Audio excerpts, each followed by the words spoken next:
Hello दोस्तों, आपका स्वागत है मेरे इस चैनल पे। शुरू करते हैं कहानी खरगोश और लोमड़ी की चालाकी। एक जंगल में एक शेर रहता था।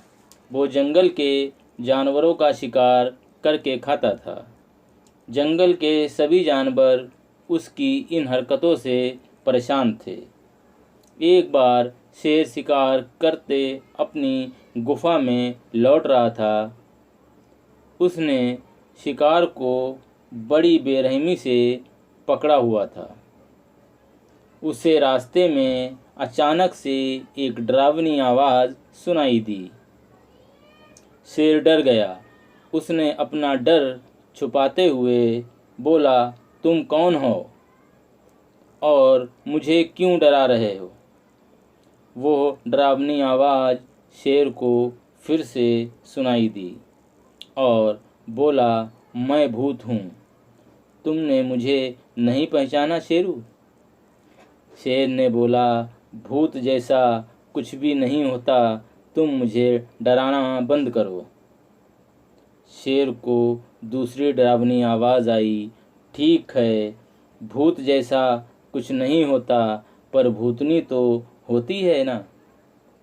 शेर दूसरी डरावनी आवाज़ सुनकर बहुत डर गया। वो वहाँ से उल्टे पैर भाग खड़ा हुआ और वहाँ से बहुत दूर जाकर रुका। उसने सोचा, भूत और भूतनी से उसका पीछा छूट गया। उसने चैन की सांस ली, लेकिन कुछ देर बाद उसे फिर से आवाज़ आई, शेरू, तुम हमसे भाग क्यों रहे हो? हम भी तुम्हारी तरह ही हैं।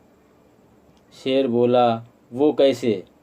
भूत और भूतनी बोले, हम भी तुम्हारी तरह जंगल के जानवरों का शिकार करके खाते हैं।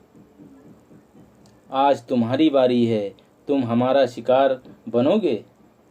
शेर बहुत ज़्यादा डर गया। वो दुम दबाकर वहाँ से भाग गया और गुफा में जाकर रुका। शेर को फिर से आवाज़ सुनाई दी, तो तुम यहाँ छुपे बैठे हो? कब तक बचोगे हमसे? भूत बोला, इसका शिकार मैं करूँगा, ये मेरा भोजन है। भूतनी बोली, लेकिन इसे पहले मैंने देखा था। भूत बोला, ठीक है, इसमें लड़ने की क्या बात है, हम दोनों मिलकर इसका भोजन करेंगे। शेर ये सब सुन रहा था। वो वहाँ से भागने लगा और नदी के पास रुका। उसने सोचा, वो लोग अभी यहाँ आते होंगे, मुझे जल्दी से नदी पार करके उस पार जाना होगा। शेर ने नदी के पानी में छलांग लगा दी। नदी का पानी बहुत ठंडा था। शेर ने जैसे तैसे करके नदी पार की और किनारे पर रुका। तभी दूसरी तरफ उसे खरगोश और लोमड़ी हंसते हुए दिखे। वे बोले, क्या हुआ शेरू, बहुत डरे हुए दिख रहे हो? अब पता चला डर कर कैसा लगता है। खरगोश ने बोला, मेरा ये घाव याद है? तुम्हें तुम्हारे ही पंजे के निशान हैं। वो तो मैं किसी तरह से बच गया, इसलिए मैंने तुम्हें सबक सिखाने का फैसला लिया और बिजली लोमड़ी की मदद ली।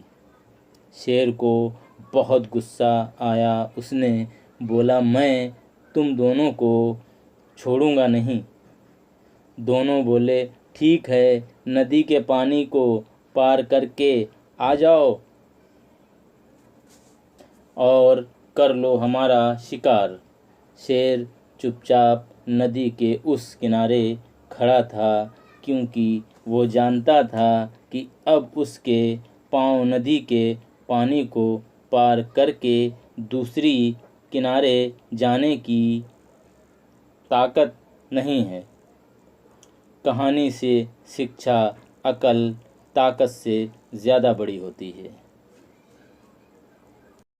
अगर आपको कहानी पसंद आई तो वीडियो को लाइक करें और चैनल को सब्सक्राइब करें।